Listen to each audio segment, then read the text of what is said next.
તો અહીંયા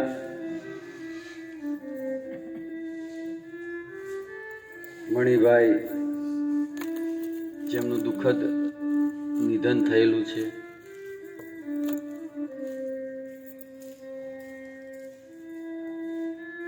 જે જીવ આપણા વચ્ચેથી આપણા બધાનો સાથ છોડી જેમની સાથે આપણે વાતો કરેલી છે, જેમની સાથે આપણે બેઠેલા છીએ, આજે આપણા વચ્ચે હાજર નથી.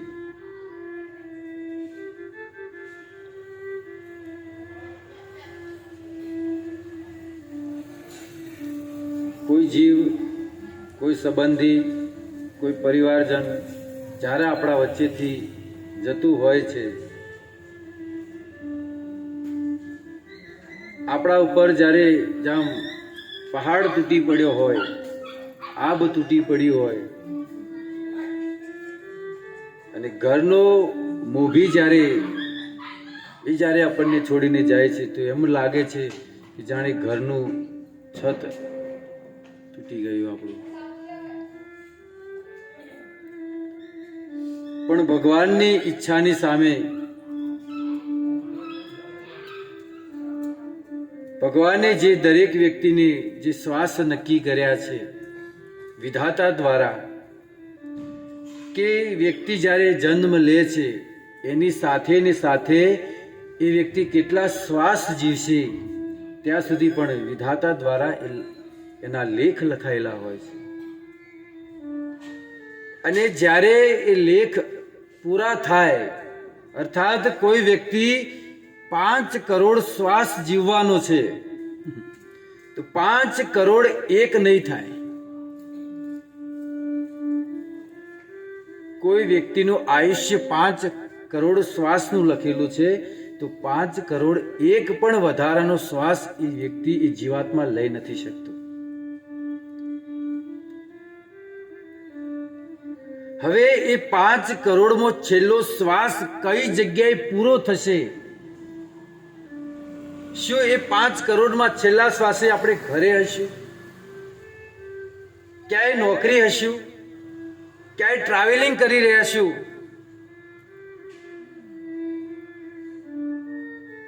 આપણે બધા જ જાણીએ છીએ ને કે રોડ ઉપર કેટલા એક્સિડન્ટ થાય છે, અને એક જગ્યાએ એમનું મૃત્યુ, અર્થાત એમનો શ્વાસ એ જગ્યાએ પૂર્ણ થતો હતો.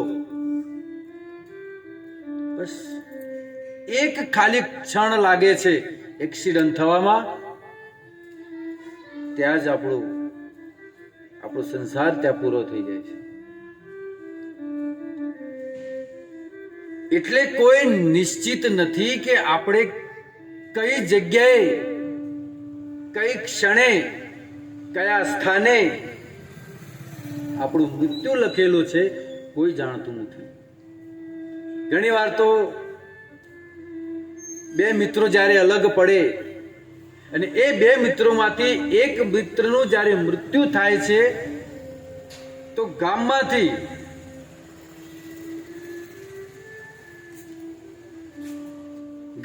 બંને મિત્ર જુદા પડે. બપોરનો સમય હોય, જમવાનો સમય થયેલો હોય,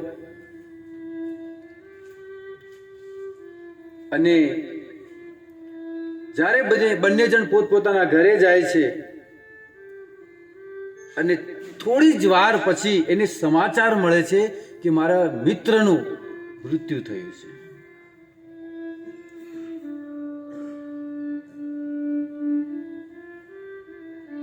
એ બીજો જે મિત્ર છે શું વિચાર છે, અરે કે હમણાં તો અમે બંને જુદા પડ્યા છીએ, અમે બંને જણા અહીંયા ચાની લારી પર, કેબિન પર બેસી અને અમે બંને કલાક સુધી તો વાત કરી છે, બસ આટલો જ સમય લાગે છે.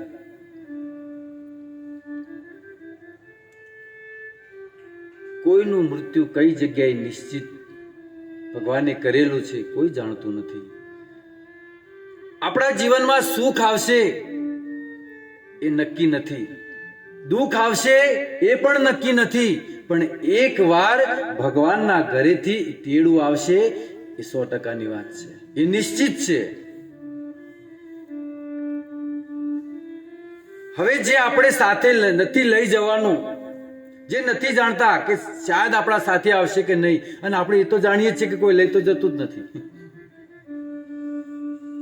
તો જે આપણા સાથે નથી આવવાનું એની પાછળ આપણે કેટલી મહેનત કરીએ છીએ. ઘણા માણસો તો એક પોતાના જીવનનું વિચારે તો બરાબર છે, પણ હાથ પેઢીનું લઈને બેઠા હોય કે અમારા હાથ પેઢી સુધી ખૂટવું ના જોઈએ. પણ ઘરમાં એક એવો કપૂત પાકે કે બીજી જ પેઢીએ બધું પૂરું કર્યું. શું તમે 7 પેઢીનું ભેગું કર્યું? પોતાના કલ્યાણ, આત્માના કલ્યાણ વિશે કાંઈ કર્યું નહીં. તમે તો પાપના પોટલા બાંધી અને ગયા. કારણ કે જે પણ આપણે કમાઈએ છીએ ને સાહેબ, એ બધું જ કોઈ સત્વગુણી હોતું નથી. એ બધા જ પૈસા ખબર નહીં કોના પાપના હશે. કારણ કે પૈસા બધા ભલે આપણે મહેનત કરીને લાવીએ પણ એ શુદ્ધ તો નથી જ. એટલે તો ભગવાનને ગીતામાં કહેવું પડ્યું કે તું જે પણ લાવે છે, કમાય છે, એ બધું પહેલા મને અર્પણ કર. કેમ આપણે તો મહેનત કરીને લાવીએ છીએ ને, શું કામ ભગવાનને અર્પણ કરીએ? પણ ભગવાન કહે છે કે તું જ્યારે મને અર્પણ કરીશ ને તો એમાં તારું જે કમાયેલું પાપ છે ને એને હું ખેંચી લઈશ અને તને પ્રસાદ રૂપે અર્પણ કરીશ. એ પાપને હું બધા બાળી નાખીશ. પણ આપણે એવા છીએ, હું કમાઉં છું, હું કમાઉં છું એટલે ઘર ચાલે છે. ભાઈ તું જતો રહીશ તો કઈ ઊભું નથી રહેવાનું. બસ હું અને મારું, હું છું અને મારું છે. બસ આમાં વ્યક્તિ એની જન્મથી લઈને મૃત્યુ, એની ક્યારે એ મૃત્યુ આવી જાય છે, યમદૂતો ક્યારે સામે આવીને ઉભા રહી જાય છે એ ખબર પણ નથી પડતી. ક્યારે આપણા શરીરમાંથી એ પ્રાણ પંખેરો ઉડી જશે એ આપણને ખબર પણ નહીં પડે. મૃત્યુ આવે છે ને તો કોઈ SMS નથી આવતો. ભલે આપણે ઇન્ટરનેટ વાપરતા હોય પણ એમાં વોટ્સઅપ નહીં આવે કે ભાઈ કાલે આપણે પ્રયાણ કરવાનું છે, તારે જે કરવું એ કરી લે. આવશે નહીં, કોઈ મેસેજ નહીં આવે. એ તો ઓચિંતાનું ઉડી જશે. એટલું તો આપણા સંતોને ગાવું પડ્યું ને સાહેબ.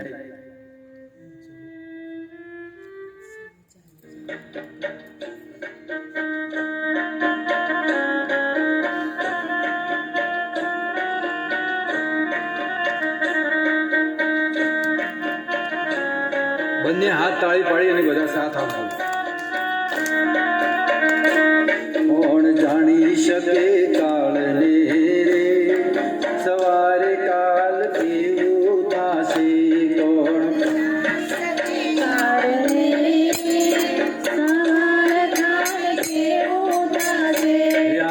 કયામતી હંસલો રે, ઓ ચિંતાનો ઉડી જાશે.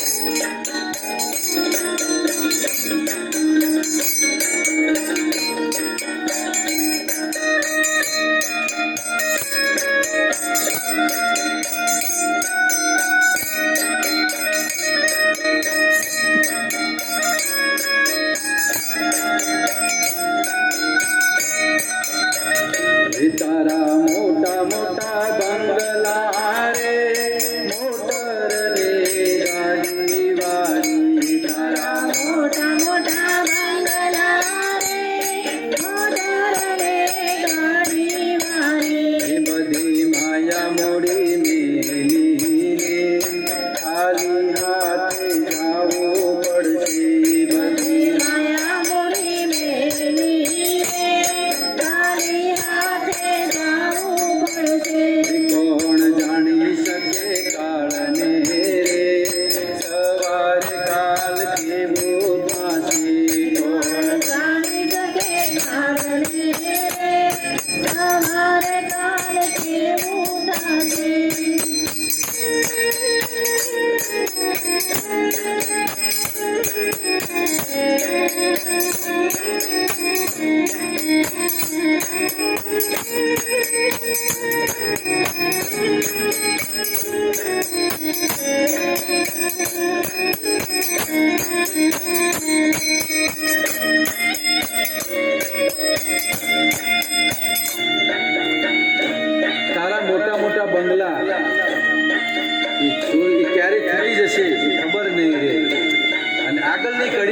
તારો દેહ રૂપાળો, આપણે જે શરીર પર અહંકાર કરતા હતા, હું કેટલી સુંદર લાગુ છું, સુંદર સુંદર આપણે વસ્ત્રો પહેરતા હતા, એ સુંદર દેહને આપણે રોજ સવારે ઊભા થઈ અને એને શણગારતા હતા. બિંદી લગાવી, સારી સારી સાડી પહેરવી, ડ્રેસ પહેરવો. પણ જ્યારે મૃત્યુ પામે છે ને, એટલે આપણા સગા સંબંધીઓ એ ખાલી 12 દી પછી તો બધા ભૂલી જાય છે.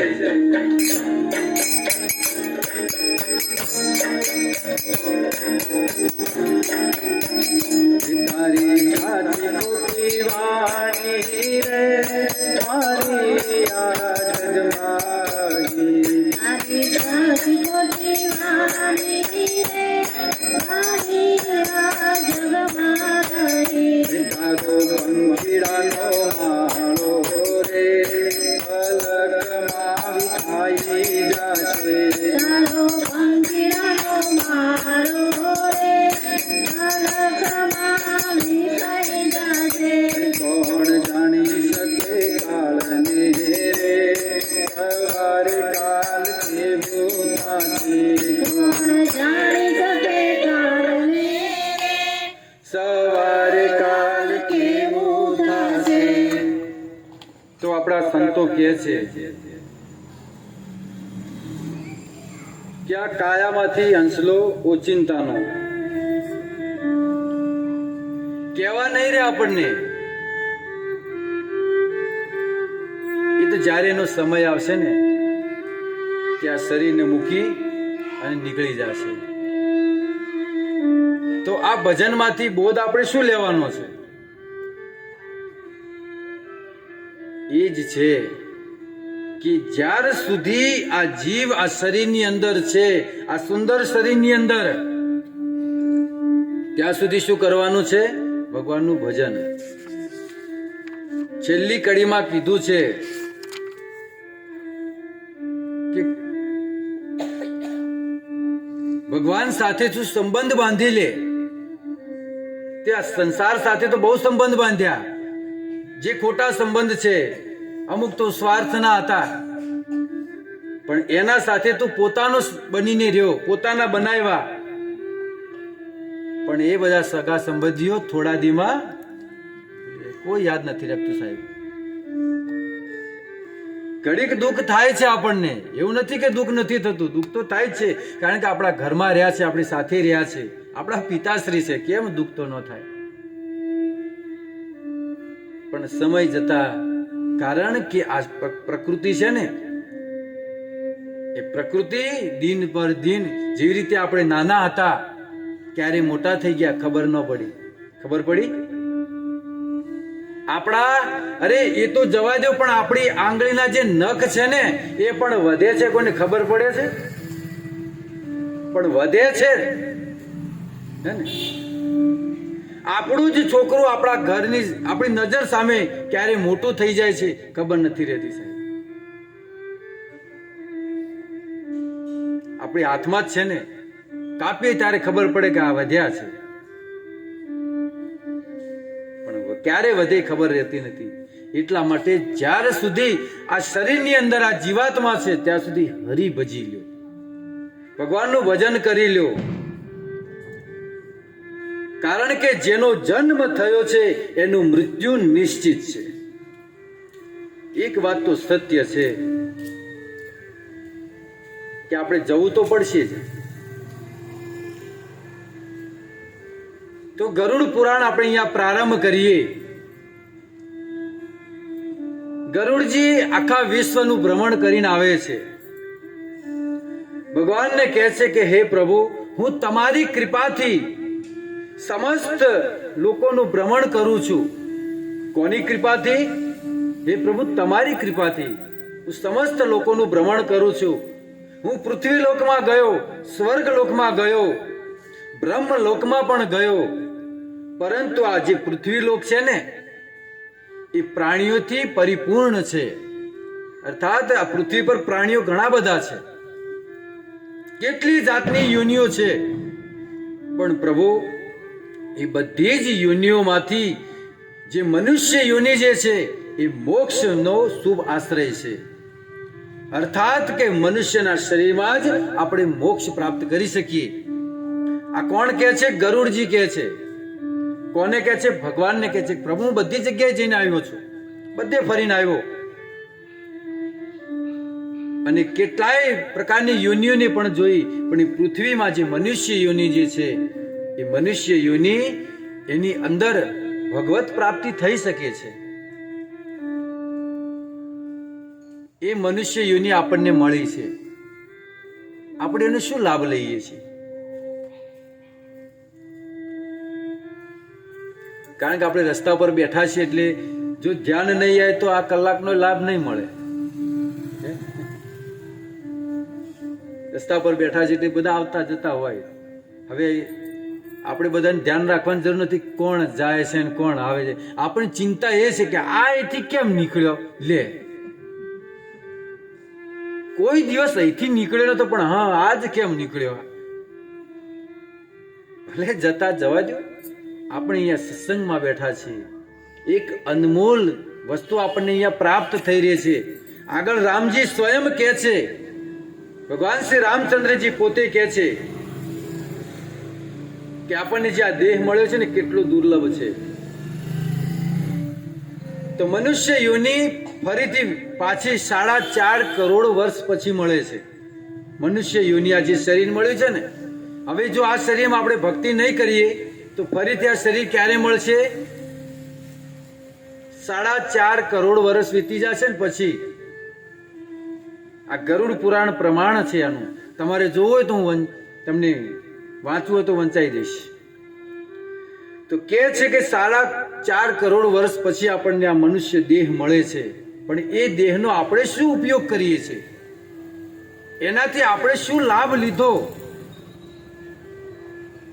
જન્મ મૃત્યુના ચક્કરમાં આપણે પડેલા છીએ, એમાંથી છૂટવાનો માત્ર એક જ ઉપાય છે ભક્તો, એ છે મનુષ્યનું શરીર. એટલે ભગવાન શ્રી રામચંદ્રજી જ્યારે વનવાસ પૂરો કરી અને અયોધ્યાની અંદર આવે છે, સભા ભરાણી છે, મંત્રીઓ, ઉપમંત્રીઓ, સેનાપતિઓ, આખી સભા ભરાણી છે, અને ભગવાન શ્રી રામચંદ્રજી પોતે સત્સંગ કરે છે. શું કહે છે ખબર છે? બડે ભાગ મનુષ્ય તન પાવા, બડે ભાગ મનુષ્ય તન પાવા, સુર દુર્લભ મુનિ સંતન ગાવા, સુર દુર્લભ મુનિ સંતન ગાવા. રામચંદ્રજી સત્સંગ કરે છે. વિચાર કરો એ સત્સંગ કેટલો દિવ્ય હશે કે સ્વયં ત્રિલોકીનાથ આજે સત્સંગ કરે છે.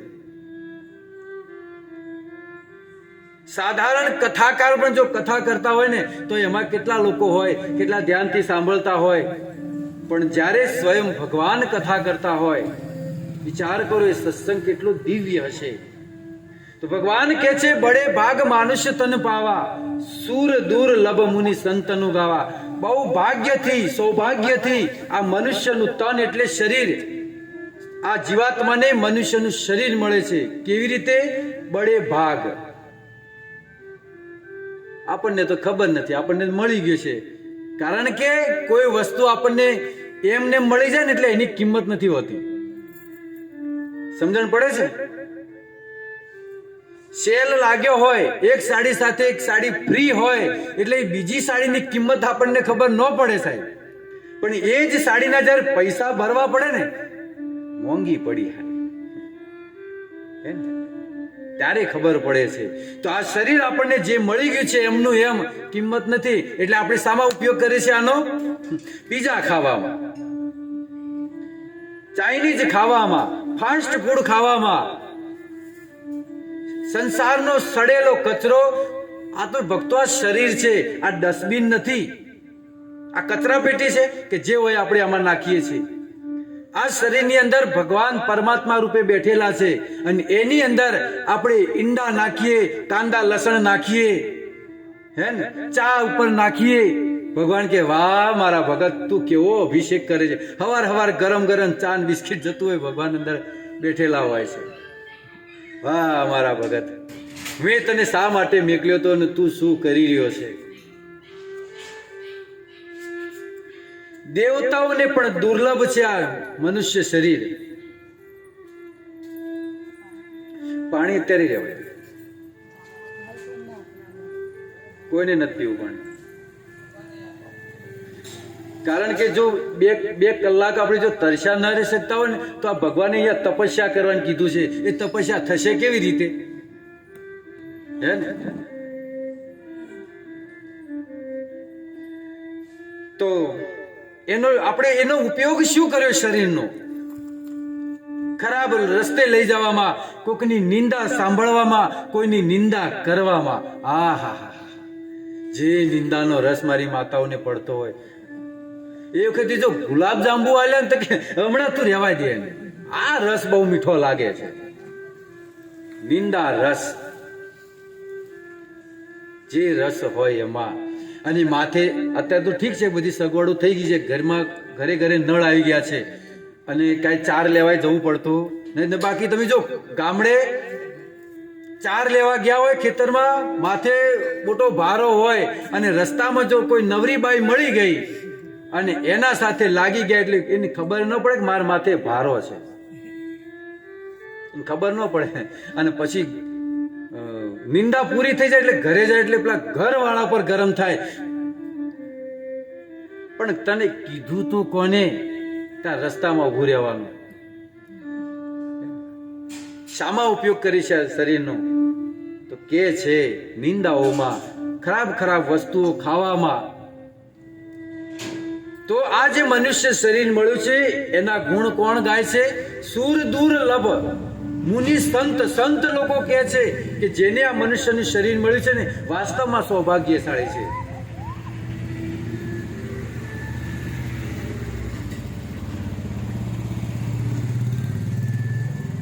તો ભગવાન રામચંદ્રજી આવી રીતે સત્સંગ શરૂ હતો તો એમાંથી મારા જેવો કોઈ કળવિત્રો છે ને હાથ ઉપર કર્યો કે પ્રભુ ઉભા રહ્યો, હમણાં ઉભા રહ્યો. કે તમે એમ કહો છો કે આ મનુષ્યનું જે શરીર મળ્યું છે બહુ દુર્ભાગ્યથી મળ્યું છે,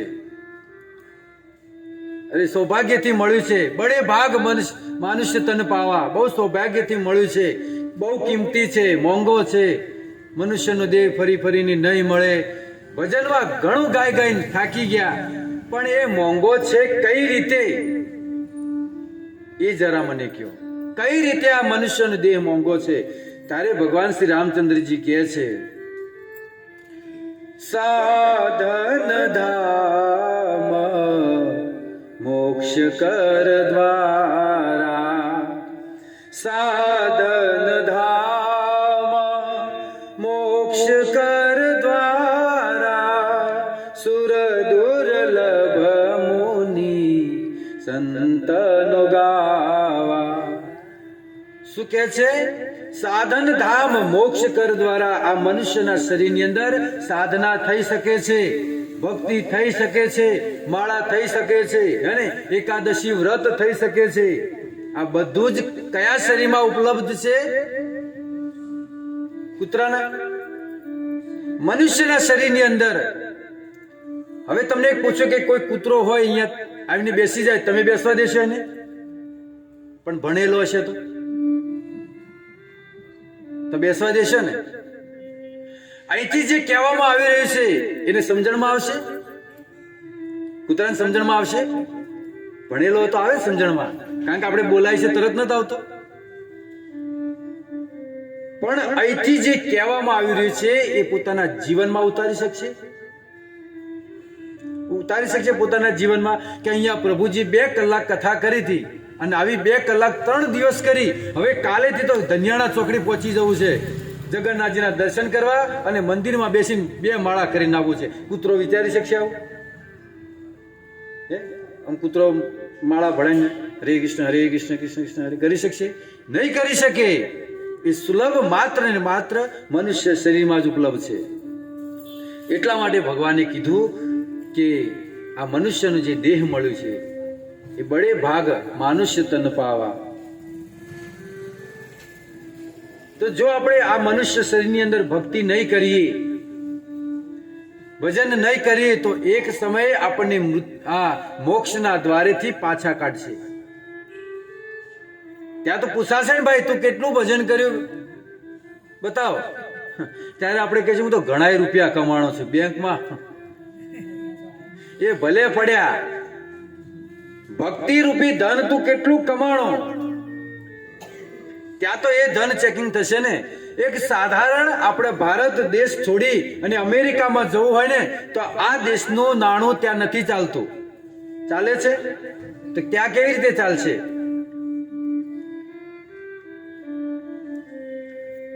તો મુક્તિના દ્વારેથી આપણને પાછા મોકલશે. એક ઉદાહરણ આપું, તમને સમજાશે કે તમારે અમેરિકા જવા માટે વિઝા પાસ થયા. હવે કાલે તમારે અમેરિકા ઉડવાનું છે. ફ્લાઇટના ગેટ ઉપર તમે ઊભા છો. પહેલા તો કેટલી મહેનત કરી ત્યારે પાસપોર્ટ બન્યો, પછી વળી ઘણી મહેનત કરી ત્યારે વિઝા તૈયાર થયા, અને પાછી જવાની તારીખ નજીક આવી. એ વિમાનના ગેટ ઉપર આપણે ઊભા છીએ, અને જે એર હોસ્ટેસ જે છે ચેક ઇન કરે છે એ ગેટ પાસે ઊભા છે. અને એ સમયે આપણી જે આંખ છે ને એમાં તકલીફ થયેલી હોય છે, અર્થાત આંખ આવેલી હોય છે. તો હવે જે એર હોસ્ટેલ વાળા જે છે ચેક ઇન કરવા વાળા, એ તમારી આંખમાં નજર પડી ગઈ એને કીધું તમે નહીં જઈ શકો, તમે અમેરિકા નહીં જઈ શકો. તમે ઘણી પ્રયત્ન કર્યો, મેનેજરની પાસે ગયા, એરપોર્ટના ઘણી મથામણ કરી, પણ ના એટલે ના, તમે નહીં જઈ શકો. વિચાર કરો, એ એરપોર્ટ એ ફ્લાઇટના ગેટ પરથી જ્યારે આપણે પાછા મૂકશે ને, કેટલો અફસોસ થશે. સારું કે જો આ તકલીફ ન થઈ હોત તો હું કાલે સવારે અમેરિકામાં હોત. પણ ત્યાંથી આપણને પાછા મોકલશે. કેટલું દુઃખ થાય છે. તો એક સાધારણ વિદેશમાં જવામાં આપણને આટલું દુઃખ થાય છે ને, તો જ્યારે આપણે આ શરીર છોડીને જશું ને, મુક્તિના દ્વારે ઉભા હશું, ક્યાં? મુક્તિના ગેટ પાસે ત્યાં ચેકિંગ થશે. લાવ ભાઈ તારું. આપણે કહીશું કે એ તો કઈ ભેગું નથી કર્યું, તો જાઓ પછી પાછા મૂકશે આપણને.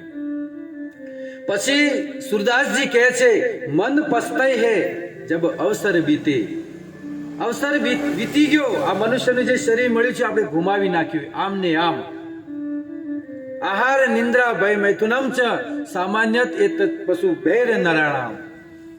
આહાર કરવામાં, ખાવામાં, ઊંઘવામાં, મૈથુન કરવામાં, પુત્ર ઉત્પન્ન કરવામાં, એમાં આપણે આ મનુષ્યનો દેહ વ્યર્થ કરી નાખ્યો. શરીર આપણને જે મળ્યું છે એ આપણે આમ ને આમ ગુમાવી નાખ્યું. દેવતાઓ પણ કહે છે, દેવતાઓ છે ને, આપણે જ્યાં સ્વર્ગમાં જવું છે ને, એ સ્વર્ગના દેવતાઓ શું કહે છે ખબર છે?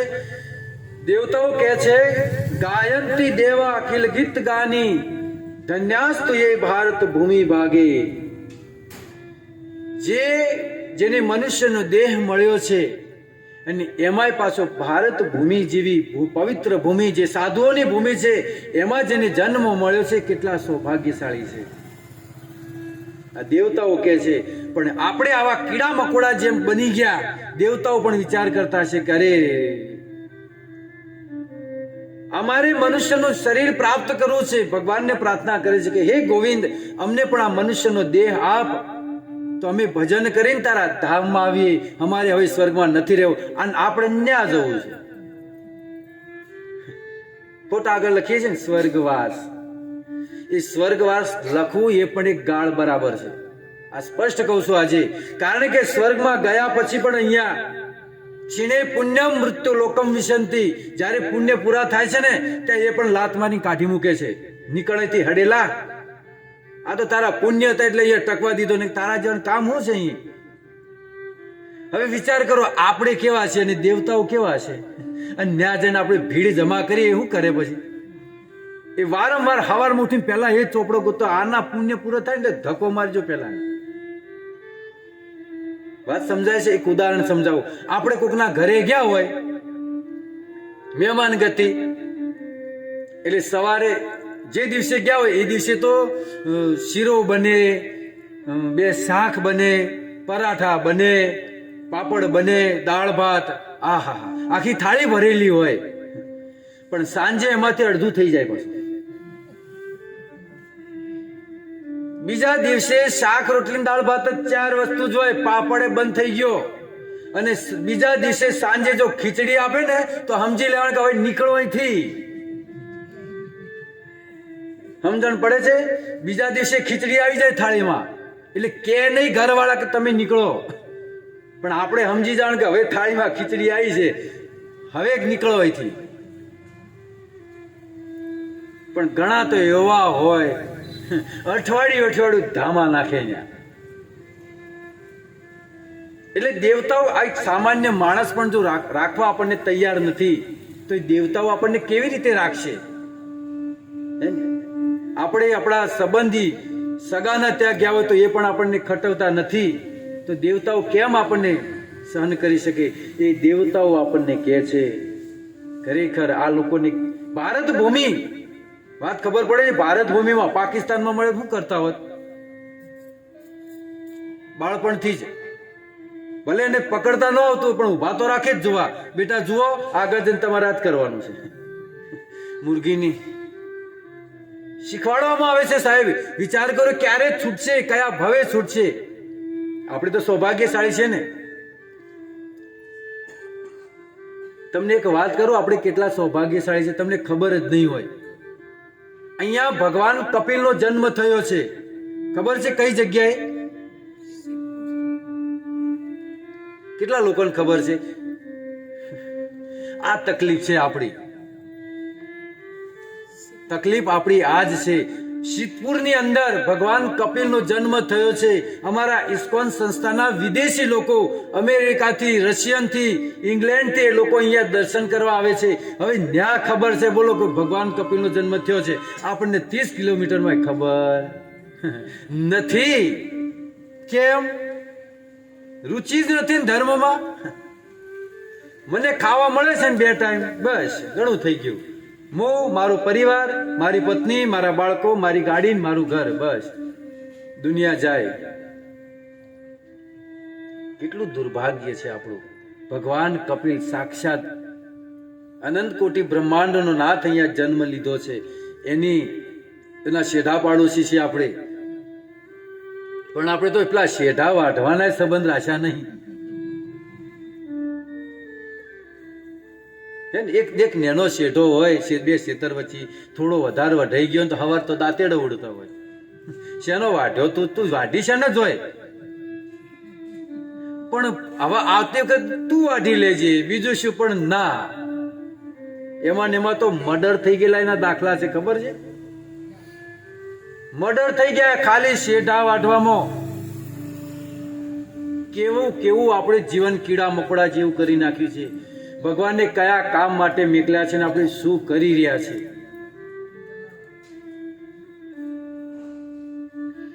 એટલે ગરુડજી કહે છે કે મનુષ્ય યોનિમાં આ સુલભ છે ભગવત ધામ જવું. તો આગળ ગરુડજી જિજ્ઞાસા કરે છે. ગરુડજી કહે, હે ભગવાન, મારા મનની અંદર એક જિજ્ઞાસા ઉત્પન્ન થઈ રહી છે. જિજ્ઞાસા શું છે?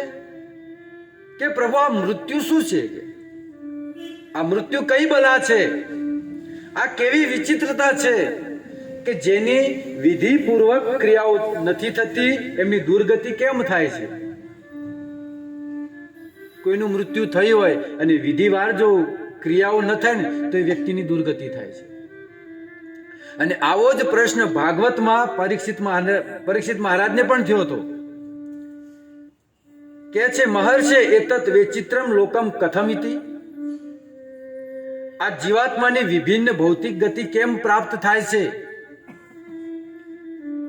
ત્યારે સુખદેવ ગોસ્વામી કહે છે ત્રિગુણત્વાત કર્તુ શ્રદ્ધયા કર્મ ગતય પૃથક વિધા સર્વા એવ સર્વસ્ય તારતમ્યેન ભવંતિ. શું કહે છે કે હે રાજન, અહીંયા સુખદેવ ગોસ્વામી પરીક્ષિત મહારાજને પણ કહી રહ્યા છે અને ભગવાન શ્રી કૃષ્ણ ગરુડજીને પણ કહી રહ્યા છે. કારણ કે આવી જિજ્ઞાસા અમુક બીજા શાસ્ત્રમાં થઈ હોય તો એ પણ આપણે જાણવી બહુ જરૂરી છે. કારણ કે આપણે તો પાછા સબૂત વગર તો કઈ ચાલે નહીં. પ્રમાણ પહેલા જોઈએ. મારી નરી આંખે જોવું તો માનો, બાકી ન માનો. ઘણી વસ્તુ નરી આંખે દેખાય છે પણ હોતી નથી. ઉનાળામાં નીકળ્યા હોય ગાડી લઈ અને દૂર એક પાણી દેખાતું હોય છે, ખબર છે? દેખાય છે ને?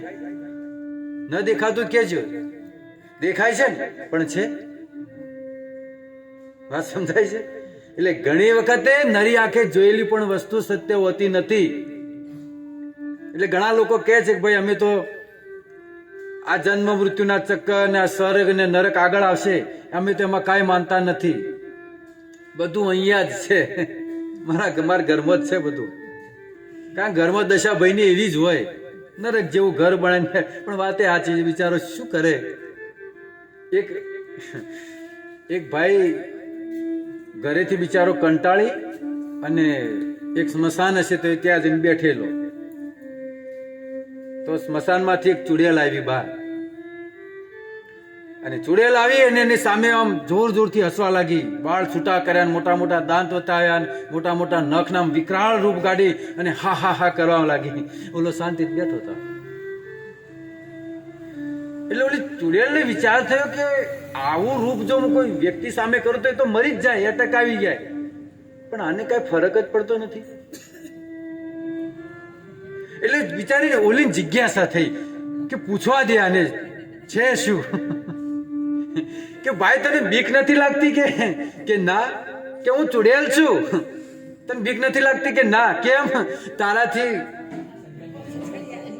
માર ઘેર આવીને જો તું એ બિયાઈ જઈશ, કે એવી છે કે મારા ઘરે પણ તને બીવરાવી એવી છે કે આ તો મારે રોજનું થઈ ગયું છે હવે. એટલે કે છે કે આજે ત્રિગુણાત્મક એટલે 3 ગુણો દ્વારા મનુષ્ય કર્મ કરે છે. સત્વગુણ, રજોગુણ અને તમોગુણ. આ 3 ગુણ છે. આ 3 ગુણની આધીન થઈ અને મનુષ્ય કર્મ કરે છે. કોઈ પણ ગુણ હશે જ, એ 3 ગુણમાંથી બહાર રહીને તો કર્મ કરી જ નહીં શકે. જો સારું કર્મ કરતો હશે, એના જીવનમાં ભક્તિ હશે અને પુણ્ય કરતો હશે, દાન પુણ્ય કરતો હશે, તો સમજવું કે એ સત્વગુણમાં છે. પછી રજોગુણી, જેના જીવનમાં દુઃખ પણ હોય, સુખ પણ હોય, બંને સમ વસ્તુ એના જીવનમાં ચાલતી હોય તો સમજવું કે એ રજોગુણમાં છે. અને ત્રીજો જે તમો ગુણ છે, એના જીવનમાં સદાય માટે દુઃખ જ હોય છે. આ તમો ગુણી વ્યક્તિ છે. પછી ભલે એના ઘરે ઘણા બધા પૈસા હોય કે મોટો બંગલો હોય, એ દૂરથી આપણે કહીએ ભાઈ કેમ છે, એટલે કે મજામાં. થોડા નજીક જાય ખબર પડે. પછી એનો ચોપડો ખોલે કે ઘણું દુઃખ છે હો ભાઈ, બંગલામાં દુઃખ છે. અમારે તો ભાઈ બંગલામાં તો ઘણું દુઃખ હોય, તો છોડી દે ને બંગલો. પણ ઘણા લોકો અમારા મંદિરમાં આવીને કે ભાઈ તમારે બહુ જલસા છે. હું ઘણી વાર કહું છું, કરોડપતિ લોકો આવે છે કે મહારાજ તમને બહુ જલસા છે. મેં કીધું તમે વયા આવો, તમે જ આવતા રહે કે ના. કેમ ભાઈ? જલસા જ છે ને, અમને આનંદ જ છે ને. પણ નહીં આવી શકે. ફરી પાછો એ જ ઘરમાં જશે, એ જ પત્નીની ગાળો સાંભળશે, ફરી ફરીને પાછો તો ત્યાં જ જશે. એટલે વ્યક્તિ 3 ગુણની આધીન થઈને કર્મ કરે છે. તમો ગુણી જે વ્યક્તિ છે એને જીવનમાં સદાય દુઃખ રહે છે.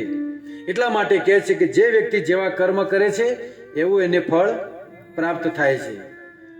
તો ભગવાન શ્રી કૃષ્ણ કહે છે, હે વેંતય, જેને પુત્રની પ્રાપ્તિ નથી, જે કીધું ને જેની વિધિવાર થતી નથી, વિધિ જેનું મૃત્યુ થયા પછી એની દુર્ગતિ કેમ થાય છે એ કૃષ્ણ અહીંયા કહે છે. હે વેંતય, વેંતયનો અર્થ થાય વિનિતાના પુત્ર છે ગરુડજી, એટલે વેંતય કીધું. હે વેંતય, જેની પુત્રની પ્રાપ્તિ નથી એની ક્યારેય ગતિ થતી નથી. જેને પુત્ર ન હોય એની સદગતિ નથી થતી. કેમ? કારણ કે એની પાછળ તર્પણ કરવા વાળું કોઈ હોતું નથી, શ્રાદ્ધ આપવા વાળું કોઈ હોતું નથી, અને આવા સત્કર્મ કરવા વાળું પણ કોઈ હોતું નથી. સૌભાગ્યશાળી છે જીવાત્મા કે એની પાછળ આજે 3 દિવસની કથાનું આયોજન અહીંયા કરવામાં આવ્યું છે. ભક્તો, સૌભાગ્યશાળી છે. બધાને આ સૌભાગ્ય પ્રાપ્ત નથી થતું. કેટલાય લોકોનું સંસારમાં મૃત્યુ થાય છે, પણ ભાગ્યે જ ક્યાંક આવું સત્કાર્ય થતું હોય છે. એટલે કદાચ જો પુત્રની પ્રાપ્તિ નહીં હોય તો એની સદગતિ થશે નહીં. એટલા માટે જો તમે ભક્તિ કરતા હશો, ભક્ત હશો, તો ચિંતા કરવાની જરૂર નથી. નહીં તો પછી આવી જ દશા છે. શું લેવાનું છે કયો એમને? હે ને? એ જે ધારે એ આ તો ઠીક છે, દરવાજા વાંકી દીધા, બાકી ધારે બંગલા જઈને હોઈએ કે બોલો, હે ને? અને રોજ બંગલા બદલીએ કે આપણે બદલીએ કે આજ રાતે આ બંગલો, કાલ રાતે બીજો બંગલો આપણે બદલીએ કે તો શું લેવું છે એમને બોલો? તોય છે ને જીવનમાં કંકાસ નથી સમજતા. તોય પછી જે સમજે તો હું કામ બાકી મૂકે? એ તો પછી જવાય ન દે ને. છોકરા હોય 4 છોકરા અને સંપત્તિ વેચવાનો સમય આવે એટલે પછી બધું જ કાઢે, ઘરનો સામાન સુધી પણ ભાગ ચમચીઓને ભાગ પાડે. બોલો, ચમચી ન છોડે. એ પછી ચમચી ઘરે જઈને પછી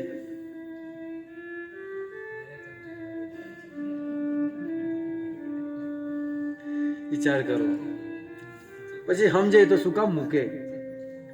તો કહે છે કે જેની પુત્રની પ્રાપ્તિ નથી એની સદગતિ મળતી નથી. જો તમે ભક્તિ કરતા હશો ને તો જીવનમાં કોઈ તકલીફ નહીં આવે. અને ભક્તિ પણ ભક્તો, ઘણા લોકો સંસારમાં ભક્તિ કરે છે, મોટા મોટા સાધુ સંતો છે, મોટા સંત બનીને બેઠા હોય, પણ એમના જીવનમાં એટલો અહંકાર હોય છે, એટલો ઘમંડ હોય છે. ભક્તિ તો એ વ્યક્તિ કરી શકે, આપણા સંતો ગાય છે, ભક્તિ રે કરવી એને રાખ થઈને રેવું પાનમાં, મેલવું અંતરનું અભિમાન રે. ભક્તિ રે કરવી એને રાખ થઈને રેવું પાનમાં, મેલવું અંતરનું અભિમાન રે. ભક્તિ જેને કરવી હોય એને અંતરનું જે અભિમાન છે ને એ મૂકવું પડશે. હવે એ અભિમાન જશે કેવી રીતે? તો કે છે, સદગુરુ ચરણમાં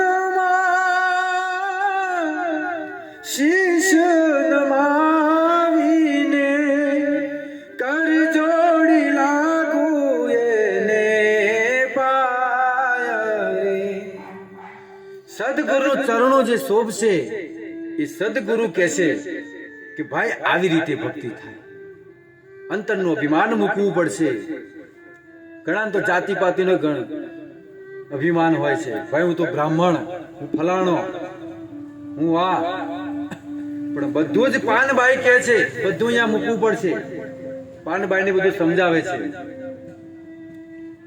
જાતિ પાણું છોડીને અજાતિ થાવું ને કાઢવો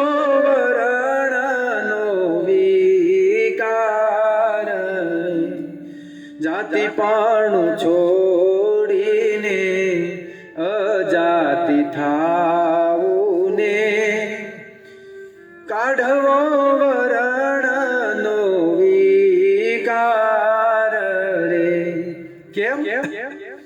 જાતિ પણ જાતિ ને ભાતી નહીં, ક્યા હરિ કેરા દેશ માને એવી રીત રેવું નિરમાણ રે, ભક્તિ રે કરવી એને રાખ થઈને રેવું પાનબા, મેલવો અંતરનો અભિમાન રે, દોષ ને અવગુણ જોવે નહીં કોઈ નાજે, એને રે કહીએ હરિના દાસ રે. દોષ ને અવગુણ જોવે નહીં કોઈના, એને કહીએ હરિના દાસ. જાતિપણું નથી ચાલતું, કારણ કે ભગવાનના ધામમાં કોઈ પણ વ્યક્તિ જઈ શકે છે. એક શૂદ્ર પણ જઈ શકે, એક બ્રાહ્મણ પણ જઈ શકે છે. શૂદ્ર પણ કેમ ન હોય, પણ એના જીવનમાં ભક્તિ હોય ને તો બ્રાહ્મણ કરતા પણ શ્રેષ્ઠ છે. એટલે ભગવત ધામ એ જ વ્યક્તિ જઈ શકે જેના જીવનમાં ભક્તિ હોય. એટલે કહે છે જો ભક્તિ કરતા હશો તો ચિંતા કરવાની જરૂર નથી. પુત્ર નહીં હોય તો વાંધો નહીં, પણ જો ભક્તિ ન કરતા હોય તો પુત્ર હોવો જરૂરી છે. અત્યારે સમાજમાં તમે જુઓ, બ્રાહ્મણ હોય તો ખબર ને કોઈ બીજી કાસ્ટ સાથે લગ્ન કરે છે, ક્ષત્રિય હોય તો બ્રાહ્મણની કન્યા લાવે છે, હે ને, પ્રજાપતિ હોય તો કોઈ બીજી કન્યા લાવે છે, ઓલો વળી આ કન્યા લઈ જાય છે. આમાં થાય છે ખબર, વર્ણશંકર જાત ઉત્પન્ન થાય છે. ખબર પડે છે આમાં થાય શું? ખોટું લગાડવાની વાત નથી સાહેબ. આજે આ સમાજમાં ઉદ્દંગ મચાઈ રહ્યા છે ને તત્વો, એ તત્વો છે શું ખબર છે? એ વર્ણશંકર જાત છે. આપણા બાપ દાદા હોવા નતા આવા કેમ પાક્યા ફૂતર? અને જ્યારે તર્પણ કરવામાં આવે છે ને, જ્યારે બ્રાહ્મણો તર્પણ કરે છે ત્યારે એનું ગોત્ર જોવામાં આવે છે. એનું ગોત્ર જોઈ અને તર્પણ કરવામાં આવે છે. પણ ગોત્ર હોય ક્યાંથી? બીજાથી લાવ્યો હોય. ગોત્ર હાથમાં કેમ આવે? એવા જીવાત્માઓની સદગતિ થતી નથી. પછી બ્રાહ્મણો તૂટી જાય ને, શ્લોકો વાંચી વાંચીને કે મંત્રો, એની દુર્ગતિ થાય. કારણ કે વર્ણશંકરની શાસ્ત્રોમાં કોઈ ઉપાય નથી કે એને શ્રાદ્ધ મળે. કારણ કે ગીતામાં ભગવાને કીધું છે, શંકરો નરકા એવ કુલઘાના કુલસ્ય ચ પતંતિ પિત્રો હેશા લુપ્ત પિંડો દક ક્રિયા. વર્ણશંકર જાત હોય ને એ ક્યારે તમારી પાછળ આવું સત્કર્મ નહીં કરાવે, કારણ કે માનતો જ નહીં હોય. એટલા માટે બને ત્યાં સુધી જે કુળમાં છો ને એ કુળની જ કન્યા લાવવાનો. પણ અત્યારે તો મારા લગ્ન કરીને આવે ત્યારે ખબર પડે કે પુત્ર લઈને આવ્યા લે. એટલા ફોરવર્ડ થઈ ગયા છે દીકરીઓને છોકરાઓને બધા. અને પાછા બરાબર જોઈને લઈ, હવે પ્રેમ થયો હોય તો બરાબર જોઈને જ થયો હોય ને. અને તો છૂટાછેડા તો એમ જ થાય છે. તો આ તકલીફ કેમ થાય છે? તું તો બહુ પ્રેમ કરતો હતો, બહુ પ્રેમ કરતી તું ભાઈ, તું શું થયું? હે ને, લવ મેરેજ. આવતા વર્ષે તો કોર્ટમાં ઉભા હોય બે જણા, હા મામા. કોર્ટ ના હોય તો 5 આના હોય ને 5 આના હોય, અને હોટલે ભેગા થયા હોય. કરો હવે આટલા આપીએ. શું થયું ભાઈ? બરાબર જોઈને તું પરણીતી, હવે નથી ફાવતું. અરે જે લગ્ન કર્યા છે ને, ફેરા ફરીને લાવ્યા છે ને, 60 70 વર્ષ કાઢી નાખ્યા, ક્યારેય ઘરમાં ઝઘડાય નો થયા. કેમ? એમનું સગપણ માતા પિતાએ કર્યું હતું. માતા પિતાના આશીર્વાદ હતા.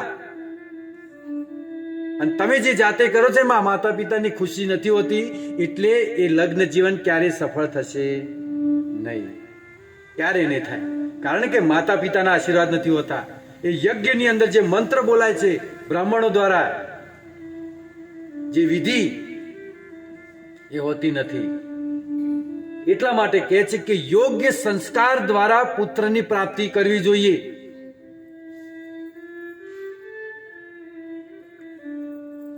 કયા કયા દિવસે યોગ્ય રીતે પુત્રની પ્રાપ્તિ કરવી જોઈએ? હવે જેના નવા નવા લગ્ન થયા હોય એમને જાણવા જેવું છે. પુત્રની પ્રાપ્તિ કરતા હોય ત્યારે એકાદશીનો દિવસ ન હોવો જોઈએ. આગળ કહે છે પૂર્ણિમાનો દિવસ ન હોવો જોઈએ, અમાસનો દિવસ ન હોવો જોઈએ, ગ્રહણ કાળ ન હોવો જોઈએ, સંધ્યાકાળ ન હોવો જોઈએ, બ્રહ્મ મુહૂર્તનો સમય ન હોવો જોઈએ. આવા સમય જે પુત્રની પ્રાપ્તિ કરે છે એ પછી વિકલાંગ ઉત્પન્ન થાય, શરીરે વિકૃત ઉત્પન્ન થાય છે. આવા સમય તમે જો ઇતિહાસ છે આપણા પાસે, એવું નહીં કે નથી, પ્રમાણ છે. દિતિ અને કશ્યપજી, દિતિએ કશ્યપજીને સંધ્યા સમયે પુત્ર પ્રાપ્તિ માટે એમને તૈયાર કર્યા કે નહીં, મારે પુત્રની પ્રાપ્તિ કરવી છે. કશ્યપજીએ કીધું કે દેવી અત્યારે યોગ્ય સમય નથી આ પુત્ર પ્રાપ્તિ કરવાનો. પણ દિતિ માન્યા નહીં અને એ સમયે ગર્ભાધાન સંસ્કાર થયો અને હિરણા કશ્યપ ઉભો થયો. સમજાય છે વાતને? હિરણા કશ્યપ ઉત્પન્ન થયો. એટલા માટે આજે કીધા એકાદશી, પૂર્ણિમા, સંધ્યા સમય, ગ્રહણ કાળ, અમાવસ્યા, બ્રહ્મ મુહૂર્ત, સંધ્યા સમય, આ સમય ન હોવો જોઈએ. ક્યારે પુત્રની પ્રાપ્તિ નહીં કરી. નહીં તો ગ્રહણ કાળમાં અમાવસ્યાના દિવસે જો પુત્રની પ્રાપ્તિ કરશો તો એ અંધ પુત્ર ઉત્પન્ન થશે, શરીરે રોગિષ્ટ હશે, જર્જર એનું શરીર હશે, એનું માથાનો મગજનો જે વિકાસ હોય નહીં થયો હોય. એટલા માટે કહે છે કારણ કે આપણે આપણા જીવનમાંથી ધર્મ જતો રહ્યો છે. આ બધું કેમ ભૂલી ગયા? ધર્મ જતો રહ્યો. અને આજે ધર્મ જવાથી સંસ્કાર ગયા અને સંસ્કાર જવાથી આપણે સંવેદનાશીલ થવા લાગ્યા છે. એટલા માટે સનાતન ધર્મમાં પહેલા જો 16 સંસ્કાર હતા. આપણા હિન્દુ ધર્મમાં 16 સંસ્કાર હતા, પણ હવે માત્ર 3 બચ્યા છે. 3 કયા કયા? એક છે જ્યારે જન્મ થાય બાળકનો એટલે નામકરણ સંસ્કાર, એમનું નામ પાડવામાં આવે. અને નામે પાછી ફૈયો પાડે એટલે પછી પૂરું. નામ ક્યારે ફૈયો પાડ્યું જ નથી. નામ કોને પાડ્યા છે ખબર છે? ગુરુ નામ પાડે. ભગવાન રામચંદ્રજીને જયારે 4 ભાઈઓનો જન્મ થયો એટલે દશરથજીએ નામ પાડવા કોને બોલાવ્યા હતા? ભાઈને ના, વશિષ્ઠજીને બોલાવ્યા હતા. કારણ કે ગુરુ ગુણ જોઈને ખબર પડી જાય કે આ કયા લક્ષણો છે, પછી એ પ્રમાણે એને નામ આપે.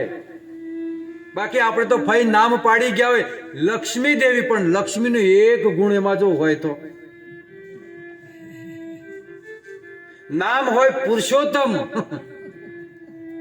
નામ પુરુષોત્તમ એટલે પુરુષોમાં ઉત્તમ, પણ એટલું ખરાબ કામ કરતા હોય કે પુરુષ કહેવાના લાયક ન હોય.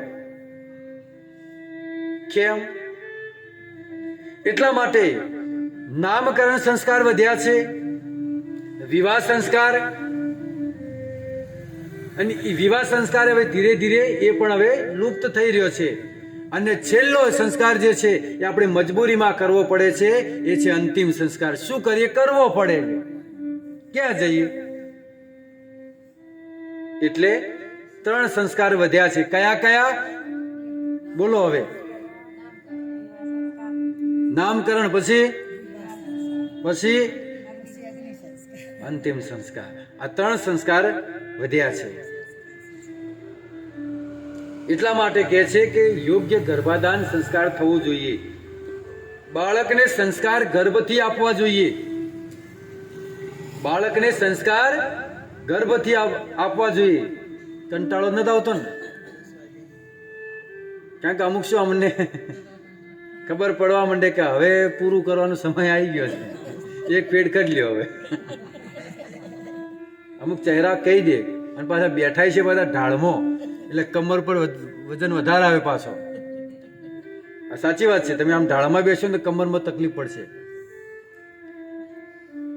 એટલે પૂરું કરવાનું તો હાથ ઉપર કરી દેજો. અમે સમય તો થઈ જ ગયો છે, સમય તો થઈ જ ગયો છે આપણો. તો એક ગર્ભાધાન સંસ્કારની વાત કરી, પૂરી કરીએ. સંસ્કાર બાળકને ગર્ભથી આપવા જોઈએ. કોઈ માતા ગર્ભવતી હોય તો એ માતાએ કોઈ ભીડ ભાડવાળી જગ્યાએ જવું નહીં. ધ્યાનથી સાંભળજો. ભીડ ભાડવાળી જગ્યા હોય ને ત્યાં ન જવું જોઈએ. એ માતાએ પાણીપુરીની લારીએ ઊભું રહેવું નહીં. એ માતાએ કોઈ બહારની વસ્તુ લાવીને ખાવી જોઈએ નહીં. જ્યાં સુધી સંતાન ગર્ભમાં છે ત્યાં સુધી ચટાકા બંધ કરવા. સમજાય છે? ઘરમાં જેઠાલાલને જોવા નહીં, નહીં તો પછી એ જેઠિયા જેવો જ થશે. પછી એમાં પછી શિવાજીની આશા ન રખાય. પછી કે કેમ આવો થયો? ડાન્સ જોયો હોય માઇકલ જેક્સન નો, પછી માઇકલ જેક્સન નીકળે પછી માય કાંગલા જેવા. એ તો જીજાબાઈ હતી જેના ગર્ભમાં શિવાજી પલતા હતા ત્યારે શું સંભળાવતા હતા? ગીતા, ભાગવત ને રામાયણ. ત્યારે આપણા સંતોએ ગાયું છે, હે આભમાં ઉગેલ ચાંદલો ને જીજાબાઈ ને આવ્યા બાળ રે, જીજાબાઈ ને આવ્યા બાળ. બાળોડાની માત હી ચોળે શિવાજીને નીંદ નાવે. બાળોડાની માત હી ચોળે ઘનન ડુંગરા ડોળે. શું કીધું? આભમાં ઉગેલ ચાંદલો. આપણે તો તારા ટમટમતા નથી. ઘરમાં એક આ ગોળો ચાલુ હોય જન્મ થાય ત્યારે, અને શિવાજીનો જ્યારે જન્મ થયો, આભમાં ઉગેલો ચાંદલો અને જીજાબાઈને આવ્યા બાળ, અને એ શિવાજી બન્યા અને મુગલો સામે યુદ્ધ કર્યું. અને આ તો માર ખાઈને આવ્યો ગયા. એટલે મન માર્યો. પણ તારી મમ્મીએ જેઠાને જ જોયો છે આખું. તું જ્યાં સુધી ગર્ભમાં હતો ને ત્યાં સુધી કૃષ્ણ સિરિયલ કે મહાભારત કે આવું કઈ જોયું જ નથી. સાસ વહુની સિરિયલ જોઈ છે, આવું બધું જોઈ. એટલે ભાઈ તું બરાબર છે. અમુક તો પિક્ચર જોવા ગયા હોય એટલે ઓલો વિલન હોય ને, એક હિરોઈનને લઈને ભાગી, હિરોઈનને લઈને ભાગી ગયો હોય, એટલે ઓલા છોકરો બિચારો ઊંઘી ગયો ને તો એને ઉઠાડ, જો જો જો કે ઓલો હિરોઈનને લઈને ભાગ્યો. એટલે એ જોવે ને પછી મોટો થઈને લઈ લઈને નાહે. પછી કે અમાર તો નાહી ગયો. લે તે જ બતાવી તું કે કેવી રીતે નહાય. બાળપતિ સંસ્કાર તે આપ્યા છે.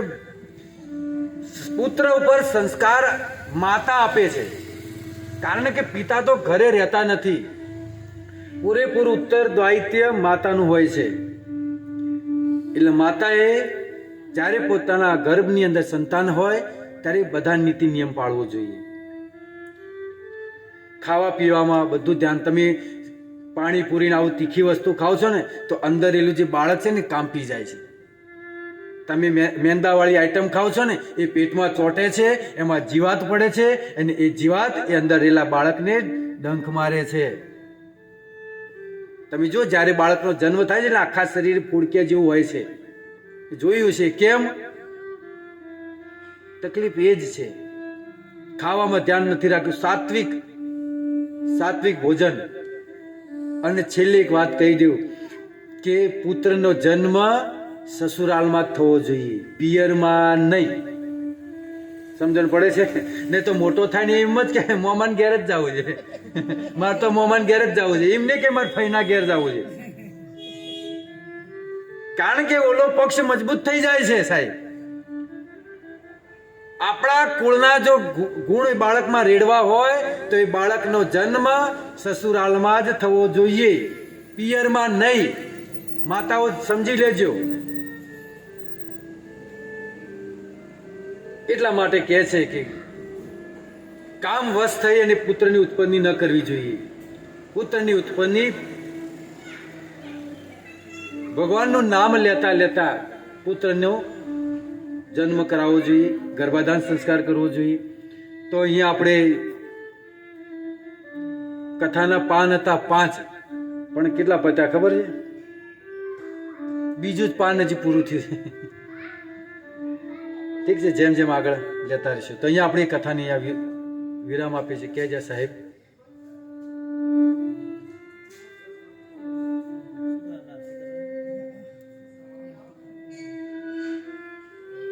તમારી તો ઈચ્છા છે પણ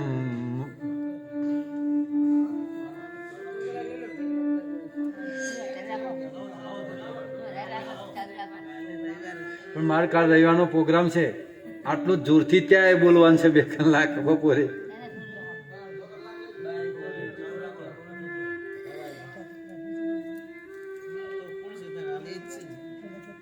કારણ કે પ્રભુજી એ નથી, હું એકલો જ છું. બધી જગ્યાએ લડવું પડે છે મારે. સવારે 4 વાગે ઉઠીશ.